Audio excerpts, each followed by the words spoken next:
సబ్బు తయారీలో పారదర్శకత కోసం వాడే రసాయనం ఏది? ఏంటిది? గ్లిజరిన్. మురికి నీటిని తేర్చి స్వచ్ఛతను పొందడానికి ఉపయోగించే రసాయనం ఏది అని అడుగుతున్నాడు. రసాయనం ఏమిటి? పొటాష్ అలం.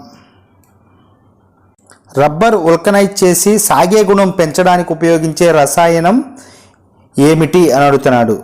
ఏమిటి? సల్ఫర్. పచ్చళ్లను దీర్ఘకాలం నిల్వ ఉంచడానికి వాడే రసాయనం ఏది? పచ్చళ్లను దీర్ఘకాలం నిల్వ ఉంచడానికి వాడే రసాయనం ఏది అని అడుగుతున్నాడు. ఏంటిది? Acetic anhydride. కాల్షియం ఫాస్ఫేట్ దేనికి ఉపయోగిస్తారు అని అడుగుతున్నాడు. కాల్షియం ఫాస్ఫేట్ ఎముకల దంతాల బలం కోసం. దంతాలలో పింగాణి పొర ఏర్పడడం కోసం వాడే